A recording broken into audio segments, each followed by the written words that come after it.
Komplotan pencuri tabung gas LPG 3 kg berhasil dibekuk polisi. Mereka diringkus saat menjual tabung gas di toko di Kecamatan Mayong, Kabupaten Jepara. Jalur ruas Pejagan Berubuk ditutup total hingga bulan November 2022.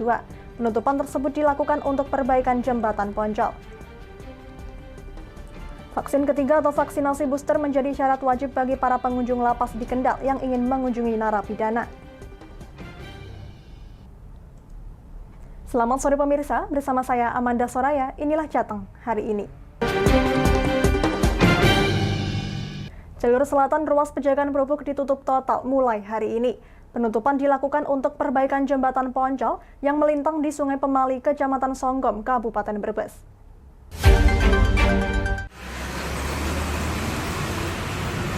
Rencana pembongkaran dan penaikan jembatan Poncol di jalur nasional antara Dermoleng Berubuk yang terletak di Desa Poncol, Kecamatan Larangan, Kabupaten Brebes. Jalur itu rencananya ditutup selama 4 bulan atau sampai 12 November 2022. Penutupan dilakukan di 2 titik, yaitu di flyover Klonengan Kabupaten Tegal dan flyover Dermoleng Ketanggungan Brebes. Arus lalu lintas di jalur Pejagan Berubuk ditutup total, baik dari arah Jakarta menuju Purwokerto maupun sebaliknya. Sedangkan kendaraan dialihkan di berbagai jalur alternatif. Kanit Keamanan dan Keselamatan Lalu Lintas Satlantas Polres Brebes Ibda Saiful mengatakan, pada hari Kamis dilakukan simulasi penutupan jalur tersebut. Sementara penutupan total dilakukan pada hari Jumat. Untuk rekayasa, kita untuk siang hari ini kita melaksanakan simulasi terlebih dahulu, yaitu untuk bagaimana nanti cara bertindak anggota di lapangan dalam melakukan rekayasa lalu lintas kaitan dengan kegiatan pembangunan jembatan Poncol. Demikian. Untuk kendaraan yang posisinya yang masih di dalam tol, yang berada di ruas Jalan Kanci Pejagan, nanti diarahkan melalui exit tol Hadiwerna ataupun exit tol selanjutnya.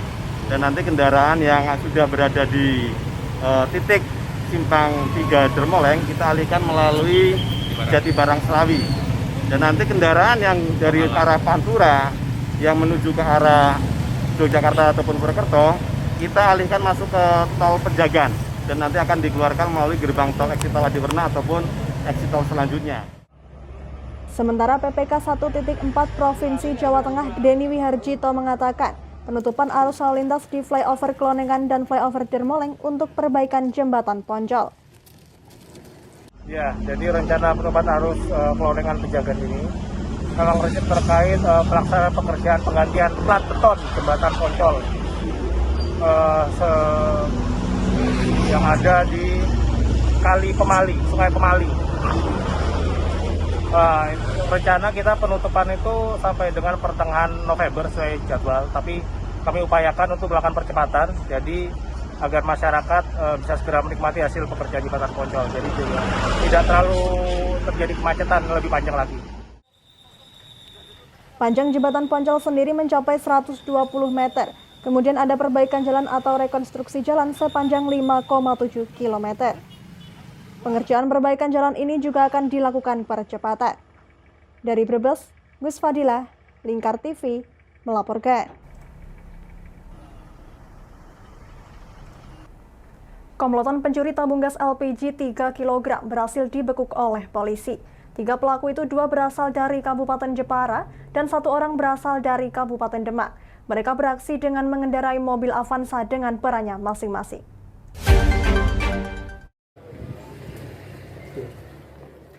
Komplotan pencuri tabung gas LPG 3 kg berhasil dibekuk polisi. Komplotan itu terdiri dari NY berusia 37 tahun, MZ 41 tahun, dan AS 41 tahun. Mereka diringkus saat menjual tabung gas di toko di Kecamatan Mayong, Kabupaten Jepara pada Senin lalu. 3 pelaku itu 2 berasal dari Kabupaten Jepara dan 1 orang berasal dari Kabupaten Demak. NY dan MZ adalah warga Kecamatan Welahan dan Kecamatan Kalinyamatan, sementara AS berasal dari Kecamatan Wedung, Kabupaten Demak. Mereka beraksi dengan mengendarai mobil Avanza. MZ berperan sebagai sopir, sedangkan NY dan AS berperan mengawasi kondisi toko korban. Mereka beraksi dengan cara merusak gembok dengan gunting besi berukuran besar pada toko atau gudang yang di dalamnya terdapat tabung gas. Kapolres Jepara AKBP Warsono menerangkan, penangkapan terhadap 3 tersangka itu berdasarkan dari laporan seorang korban pemilik toko lestari di Desa Damarjati. Korban kehilangan sejumlah tabung gas pada Senin 11 Juli 2022 pukul 1 waktu Indonesia Barat. Setelah mendapat laporan itu, tim bergerak dan kurang dari 24 jam komplotan pencuri tabung gas berhasil diringkus. Dari para tersangka, polisi berhasil mendapatkan 51 tabung gas LPG 3 kg, 1 unit mobil Avanza, 1 gunting besi besar berwarna hijau, 1 kunci T, 1 obeng, 1 linggis berukuran kecil, 1 gergaji besi, dan sejumlah uang tunai. Saji 1 TKP, Kecamatan Tahunan 1 TKP, Kecamatan Kecangaan 1 TKP, dan Kecamatan Bangsri 2 TKP. Dan ancaman hukuman yang dikenakan adalah pasal 363 ayat 1 ketiga, 4 dan 5 KUH pidana dengan ancaman hukuman penjara selama-lamanya 9 tahun. 3 tersangka dijerat dengan pasal 363 ayat 1 ketiga dan 4 KUHP dengan ancaman pidana penjara maksimal 9 tahun. Dari Jepara, Robisani, Lingkar TV, melaporkan. Tingginya harga cabai membuat pedagang di Boyolali memilih menjual cabai dengan kemasan ekonomis. Sementara harga bawang merah dan ayam potong juga masih tinggi.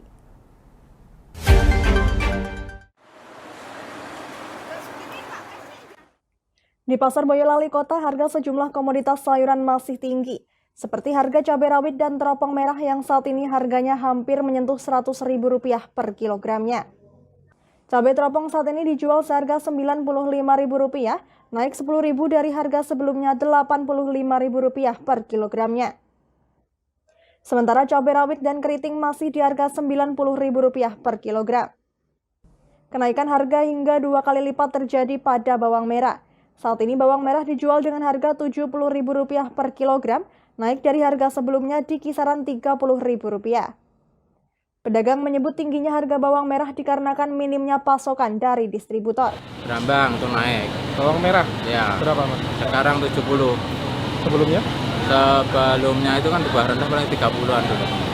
Berarti naiknya 100 kali lipat? Iya, 2 kali Pak. Naik terus ini. Oh. Kenapa ini kalau bawang naiknya? Ya, kalau masalah itu sih mungkin pasokannya kurang. Bisa jadi kan mungkin barangnya berkurang kan biasanya kayak gitu. Kalau barangnya dikit pasti harganya naik. Tapi kalau barangnya banyak pasti harganya turun. Biasanya kayak gitu. Tapi stok aman, Mas?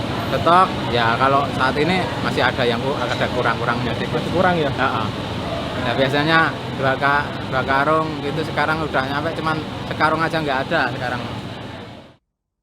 Sementara pedagang lain menyikapi harga cabai yang masih tinggi. Pedagang memilih membuat paket cabai rawit ekonomis dengan harga Rp5.000 untuk berat setengah ons. Hal ini untuk memudahkan warga yang membeli cabai dengan porsi sedikit. Harga cabai rawit dan teropong bahkan pernah menyentuh angka Rp100.000 per kilogram di awal Lebaran Idul Adha, namun saat ini turun Rp5.000. Sementara harga tomat merah naik menjadi Rp24.000 per kilogram. Kenaikan harga ini juga dikeluhkan oleh para pedagang warung makan yang menyediakan olahan sambal sebagai menu utama. Ya buatnya dia yang beli sedikit. Mas sekarang ini kemasan berapa? Rp5.000. Beratnya berapa? Rp5.000 itu setengah on. Pas korban itu 100, dari kedua itu masih 100. Kalau di pedagang itu berkurang. Jadi ya pas-pasan lah kalau buat belanja. Ya ngeluh dikit tapi tetap beli terus. Sementara harga ayam potong turun Rp2.000 dari harga sebelumnya Rp38.000 menjadi Rp36.000 per kilogramnya. Namun harga ini dinilai masih tinggi oleh para pedagang. Perayaan Lebaran Kurban juga berpengaruh terhadap harga ayam potong karena tingginya permintaan barang dari masyarakat. Turun. Sebelumnya berapa? Kemarin 38. Ini biasa pengaruh Lebaran juga kemarin. Permintaan kan kalau Lebaran juga nambah.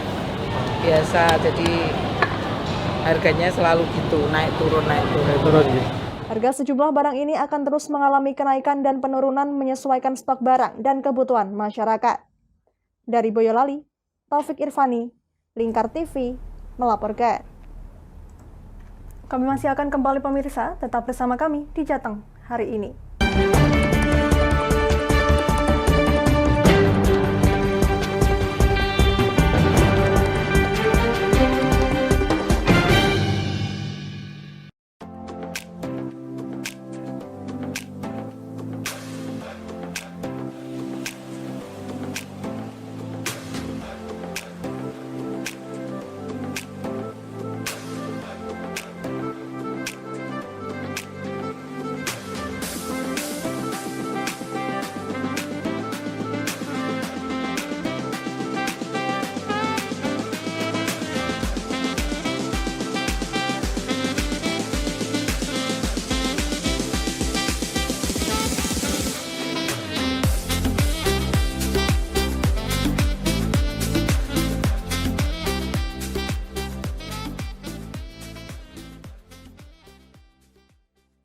Tonton siaran Lingkar TV melalui aplikasi Lingkar TV di Play Store. Dengan cara ketik Lingkar TV di pencarian Play Store, kemudian tekan install. Mudah bukan? Nikmati tayangan-tayangan menarik dari Lingkar TV kapanpun dan dimanapun Anda berada. Tinggal tekan menu Lingkar TV di HP Anda dan selamat menonton!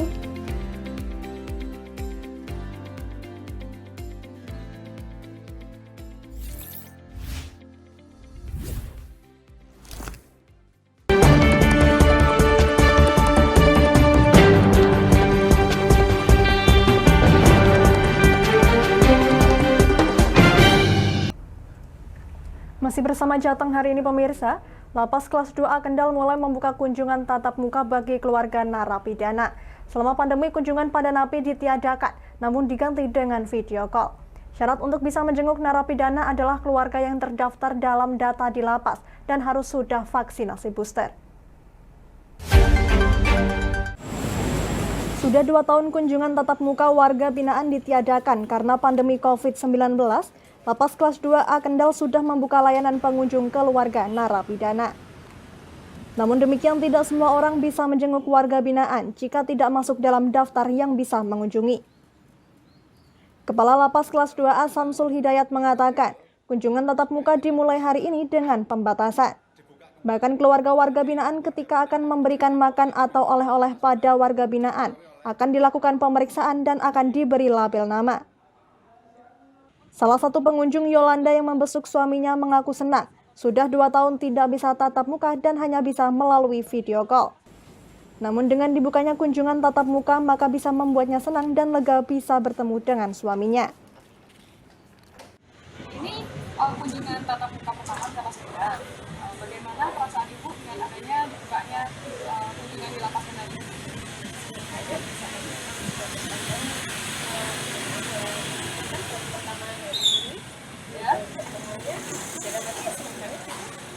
Yang di dalam sendiri, Ibu mengunjungi siapa? Oh, suami ya. Untuk sementara ini kan memang pertemuannya hanya sebatas tatap muka terbatas saja. Mungkin ada masukan yang ingin disampaikan ke depannya, ada apa yang dilakukan lagi semakin baik? Kalau dari saya mungkin untuk kedepannya yang masuk biar anak-anaknya bisa untuk saat ini cuma 2 orang. Semoga pandemi segera berakhir, jadi harapan Ibu ini bisa tercapai. Kepala Lapas Kelas 2A Kendal Samsul Hidayat mengatakan, syarat utama untuk bisa membesuk tatap muka adalah harus sudah vaksin booster, yang kedua masih hubungan keluarga dekat, dan yang ketiga menjenguk maksimal 2 orang dengan batas waktu tatap muka 15 hingga 30 menit. Satu warga binaan hanya bisa dikunjungi 1 kali dalam seminggu. Kunjungan hari ini memang kita buka perdana. Kunjungan tatap muka secara terbatas sudah kita sosialisasikan dari hari Senin yang lalu. Kunjungan terbatas ini dengan beberapa syarat, yaitu satu yang pertama, pengunjung harus sudah divaksin yang ketiga, vaksin booster. Kemudian pengunjung hanya dibatasi 2 orang dalam sekali kunjungan. Kemudian seorang narapidana bisa dikunjungi hanya 1 kali dalam 1 minggu itu. Jadi tidak 1 minggu itu bisa hari ini, besok, lusa kunjungan tidak bisa. Nah, kemudian dalam proses kunjungan kita data, kita daftar, kemudian barang-barang titipannya, barang-barang yang akan dibawa, itu tidak kita serahkan pada saat tatap muka, tapi kita serahkan setelah kunjungan selesai, seperti kunjungan penitipan barang. Alhamdulillah hari ini sudah terlayani tadi masyarakat untuk berkunjung, 30 warga binaan yang dikunjungi, pengunjungnya lebih saya kira. Untuk hari ini ada 30 warga binaan yang sudah dijenguk keluarganya. Batas waktu pendaftaran jam jenguk adalah dari jam 8 pagi hingga jam setengah 12 siang. Dari Kendal, Muhammad Arya, Lingkar TV, melaporkan. Dinas Pertanian dan Pangan Kabupaten Kendal melakukan sosialisasi penggunaan pupuk organik kepada para tani, sekaligus memberikan bantuan pupuk organik cair secara gratis. Sosialisasi melalui kelompok tani dilakukan di Aula Dinas Pertanian dan Pangan Kendal pada Kamis siang.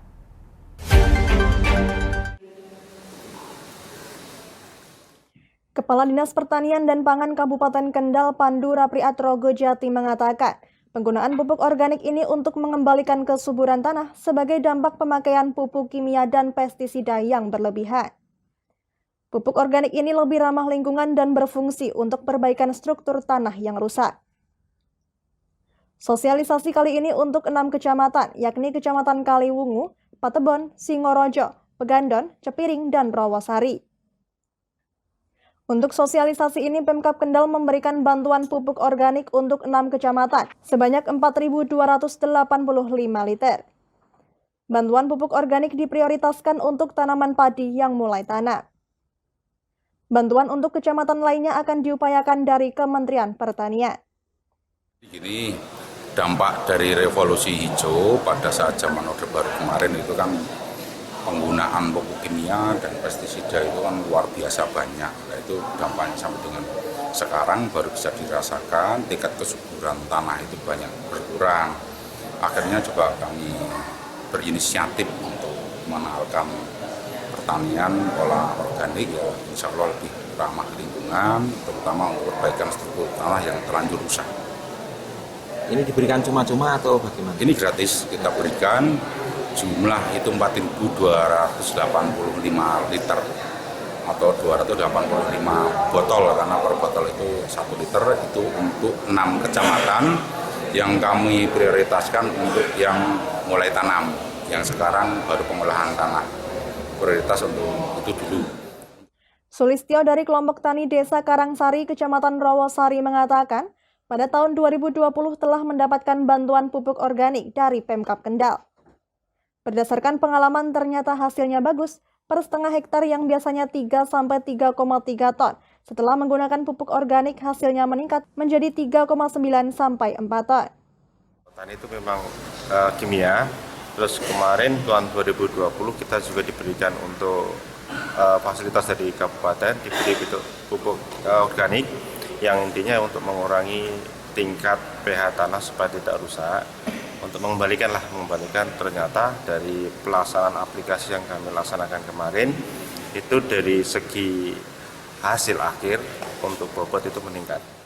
Wakil Bupati Kendal Windu Sukobasuki mengatakan, Pemkab Kendal memberikan perhatian besar kepada petani. Penggunaan pupuk organik justru menghasilkan panen lebih tinggi.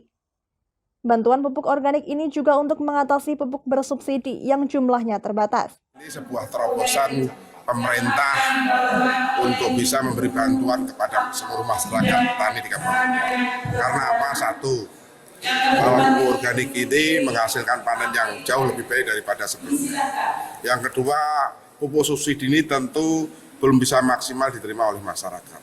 Sehingga dengan tambahan pupuk yang kita berikan ini, mudah-mudahan petani-petani di Kabupaten Kendal ini bisa menerima pupuk ini dengan merata dan adil. Para kelompok tani ini mendapatkan bantuan pupuk organik cair secara gratis. Dalam 1 hektar memerlukan pupuk organik 4 botol, sehingga selain harganya lebih murah, juga hasilnya lebih baik. Dari Kendal, Muhammad Arya, Lingkar TV, melaporkan.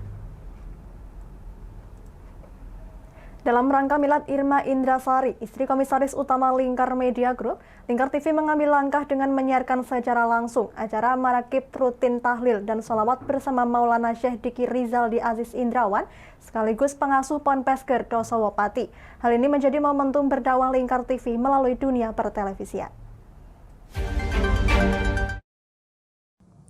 Dalam rangka milad Irma Indrasari, istri Komisaris Utama Lingkar Media Group, yang diadakan acara Manaqib, Tahlil dan Sholawat di kediaman Direktur Utama Lingkar Media Group pada Rabu malam, Lingkar TV mengambil momentum tersebut untuk menunjukkan eksistensinya sebagai televisi yang punya kontribusi dalam berdakwah.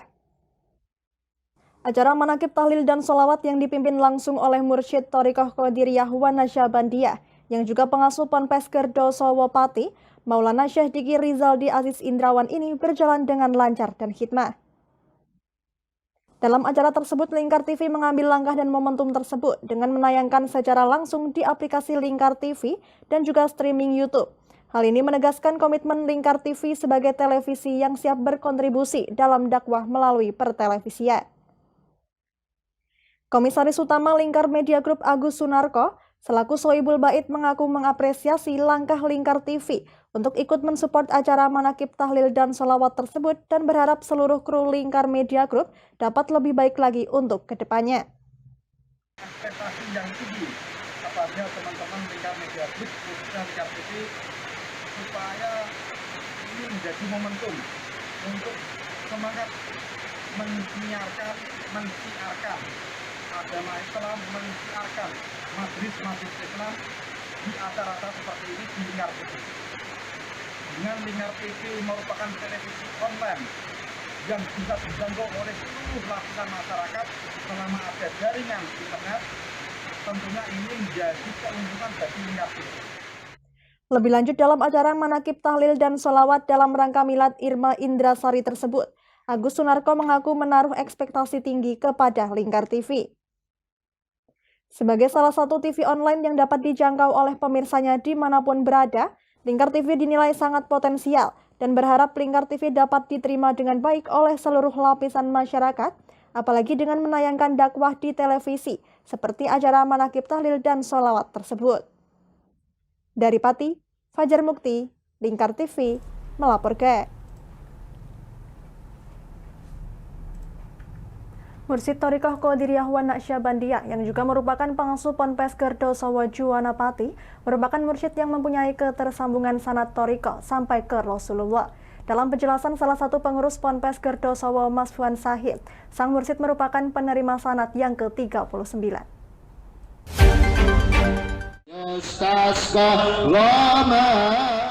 Mursyid Maulana Syekh Diki Rizaldi Aziz Indrawan sekaligus pengasuh Ponpes Gerdosowo Juwana Pati merupakan mursyid yang mempunyai ketersambungan sanad Thariqah sampai ke Rasulullah.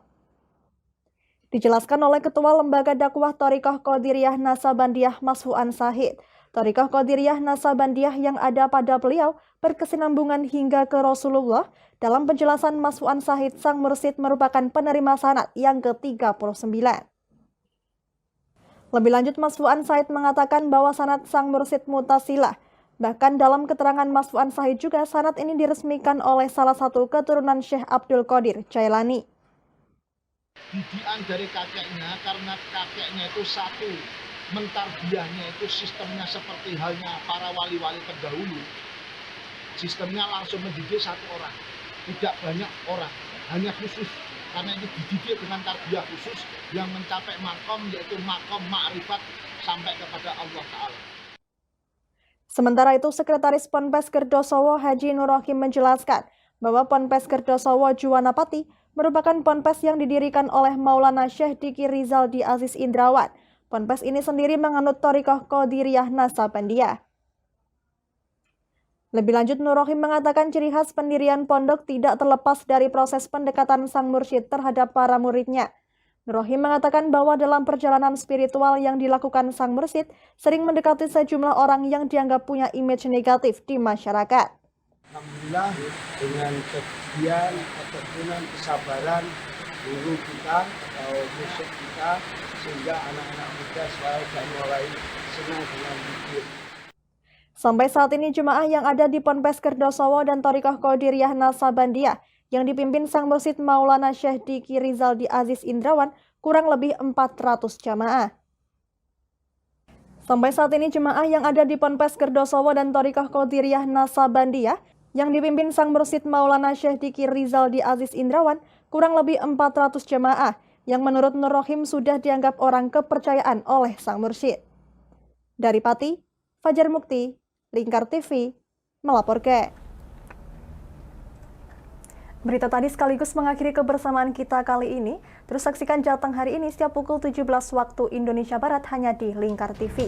Akhirnya saya Amanda Soraya, mewakili seluruh kerabat kerja yang bertugas, pamit dari hadapan Anda. Terima kasih dan sampai jumpa.